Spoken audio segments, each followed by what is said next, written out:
So with this internet shit. Scrapple TV. Hi, I'm Heather Barton, and this is Kenzo News. And I'm Richie Antipuna. He always looks at me like Because then it goes back to you, and this is Kenzo News. Acknowledge my song, bring my posse along to the party, could change the zone.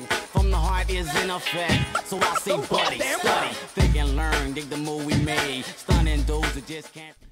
Did you see the story they ran in that article in the Philadelphia Weekly? Brian McManus wrote it about it was in black and white and had words. Breakfast at Salome's. Yeah, it was on that paper. Yeah. Yeah. Did you read it? Yeah, I fucking read it. All right. Well, it was about Breakfast at Salome's, another hit show from Scrapple TV. Who's the guy that does all that, directs it and produces it? Oh, Mark Brodzik. Yeah. Yeah, that's right. The connection there with the story was that Billy Abel is actually on the show, and he owns Billy Abel's 15th Round in Fishtown. And the guy was going around to the different dive bars in the area, and I guess Billy Abel's is a dive bar? Yeah, he wrote a book about all the Philly dive bars. Really? Yeah. And a few of the bars that were on the list were the Fishtown's 15th Round, that was one. Cousin Danny's Exotic Haven on 52nd Street. Don't think I ever went there, where you can get $2 lap dances. I'm going there. Yeah, and $2 wing platters. So I don't know if you get them together as a special, but. Can you get like a $2 lap dance wing platter and a blowjob for like $7? I don't know about the blowjob part. Well, Sorry, Mom. When did you start working there? When I'm stop working there? Yeah, what happened at the Crazy Leprechaun this weekend, I got the report the next day when the owner was in the bathroom cleaning up blood all over the ladies' room and repairing the ladies' room door. Well, the door was not our fault. Me and Laura were trapped in the bathroom. Oh, somebody kicked it in. Well, he didn't kick it in, but he had to break the wood to get us out. Well, at any rate, he says to me, it looks the blood, I don't know what happened. He said, looked like there was a masker in there. Somebody took their dirty rag off and like drenched it and just flung the blood all over the seal and the walls, everything, wiped the pad all over the place, and then threw the pad on the floor. So, why did you do that? I think it was you with your dirty pad from your hemorrhoids. It was me, yeah. But that's crazy. Anyway, back to the story. Okay, well, Cheers Bar at 69th and Market has a reputation for being a nuisance, and they say it's the worst in the area. It's a pit. It's about to fall down. And the guy that owns it, the article claimed that he's a millionaire, and he owns some really fancy places down the shore and rent it to Oprah Winfrey for like 16 grand a week. So wow. I think I want to go down there and meet that guy. Yeah, but that's why he's a millionaire. He didn't put $1 into his place. But I can't even believe he let them put that in the article, because now everybody that goes there is going to know he's really a millionaire and probably kidnap him. Well, he can't stop it. That's why it's called freedom of the press. Yeah, that's right. That's why they write whatever. Well, anyway, back to the Kensington area. Jack's Famous on Allegheny Ave. We all know that. It's been there for about 1,000 years. Yeah. It's one of the greatest dive bars in the city, if not in the country. You'll find 400 dusty bottles of brown liquor that have been on the wall since just after Prohibition. They still have the counterfeit labels on them. They've been there for some 70 years, and before World War II. Food and drink can be had here for so little. And you wonder how they make a profit at 45 cents for a tub of potato salad and $1.75 for a liverwurst and onion sandwich, the same for a draft pint. I shouldn't have put that in there, because now that's where you're going to take me to lunch, ain't it? Yeah. Ugh. Every day. Every time. Well, there was a time when the Kensington section of the city was the busiest manufacturing sector in the whole area, with their dye mills and their factories and other bustling textile manufacturers gainfully employed thousands. The block of Kensington and Allegheny, or K&A as it's called by its residents, was a particularly white-hot hub. What? A marketplace perpetually teeming with What is a commuters and white-hot shoppers. hub? I wanted the article read as he wrote, because this guy was like putting it down today. If you get to the bottom, you see where in the part where he says downtrodden, it was an article within the article. Okay. It said in another article in Philadelphia Weekly, those high times are in heady contrast to the stark reality of facing the neighborhood today. I'm only reading what I'm saying. I don't know what the hell is it. One that finds burnout junkies scratching violently at their skin, prostitutes working the track, and general shiftiness at every turn. Well, according to the writer of that article, he put Philly dives against the dives in any major American city, and he said we trounced them. So we are number one at We're something. number one. There you go. It cracks me up though that these people come in like they don't know us, they don't live here, and then they come in and they look down from the whole outside, city. right? But the guy that was taking the pictures for this article, He was taking the pictures. okay, he was taking the fucking pictures, and he said, and he wrote his own article. Article. He wrote his own article. Don't try to get all fucking professional. You're fucking it up. Is it 420?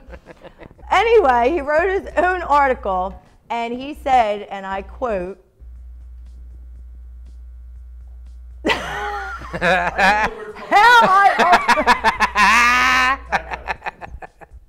he wrote his own article and said, and I quote, how I almost died twice taking pictures of Philadelphia's best bars because a few people came up to him and asked him what he was doing. He considers that almost dying. Well, and these he are almost people shit from the himself. suburbs. That's why. So stop trying to come into our neighborhoods acting like, you know. Right, and don't take our picture. Get a long lens or wide lens or whatever the fuck it is. Right. Or let us write our own shit.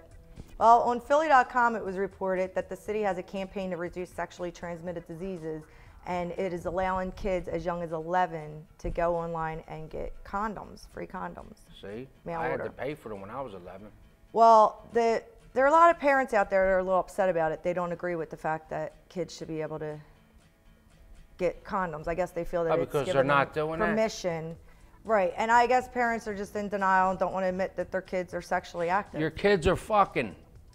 Well, the Center for Disease Control said that the youngest kid coming in right now, the pediatric adolescent HIV at St. Christopher's, is 13 years old.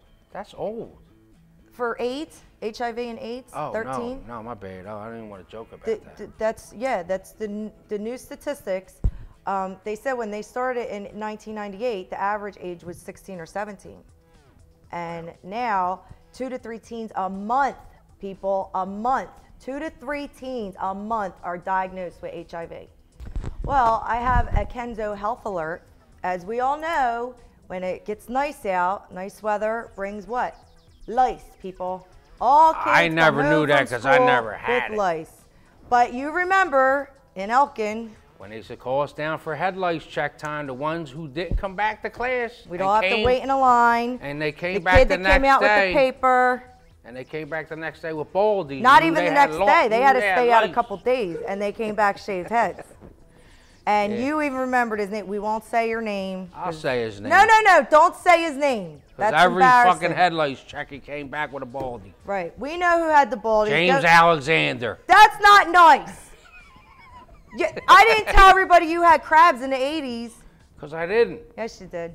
Anyway, get your kids' checks. Go stock up on the Ridex or whatever it's called. You know, I know that's for your dreams. Whatever, get stock up because you don't want your Liquid kids coming plumber. home. Yeah, liquid plumber or whatever that burns them off because they're like they just migrate and then it gets in your clothes and your I would bedding. say just use Aquanet. I bet It's you gotta that would kill work. 'em. Hair dye, It's dye your fucking kids' up the hair. environment. That would probably work. Yeah. Anyway, check for those lice because they go rampant, man. That's crazy. This is a new thing we're doing called Kenzo Moments. What I'll do, and Heather will do, will read stuff that you put on Facebook, on the site. So, The Kenzo Pride site. Oh, is that the site? Yeah. So at any rate, John McGeehan wrote, I'm donating the first dollar to find a cure for stupid. Thanks, John. There will be a cure for you, Heather, someday. Well, Tom Burke said you can take the Kenzos out of Kensington, but you'll never get the Kensington out of the Kenzos. Kenzos forever, baby. Yeah. Well, Dawn Urbanski Martinez writes, just go fuck yourselves. Laugh out loud, just kidding. Love the show, love you guys, and great thanks for all the great things yous guys are doing. God bless yous both, and may God, good things come your way. Oh, thanks, I Dawn. fucked that up. We love you. Even though good God, you don't know the Yeah. difference. Well, Patty Mail in Hansbury, even though I won't hear it, laugh out loud because she doesn't live here, I wish Kensington never changed so my kids could understand what it was like to be a part of the best neighborhood a person could once live in. That's true. I always say All that. you have so. to do is feed your kids macaroni and cheese and Spam. I know just how it was growing up in Kensington. Next. Well, Donnie Keller wrote, I may have left, but I left my heart in Kenzo. Aw, that's nice. We would like to thank everybody who came out last Friday for the 2,600 member party at the Crazy Leprechaun. Also The benefit for Billy McHugh, and there was great funds raised, and it was a great thing again. I just got a little drunk, but unfortunately I told my wife to take me home before I got injured. Right, well, I had the helmet ready just in case. Yeah. But we want to wish little man to get well real soon because he had a little incident that night. So we just want to say we love you. Get well. That's it. And that's the end of Kenzo News. So stay safe, Kenzo's. Ridex. Is that what it is? I don't fucking know. Ridex cleans out your septic. Yeah. I'm thinking Ridex like bugs or something, you know what I mean? Yeah, Kenzo's know what they're talking about. Ridex, yeah. People will be out buying fucking Ridex and putting it on their kids' Because heads. Heather said.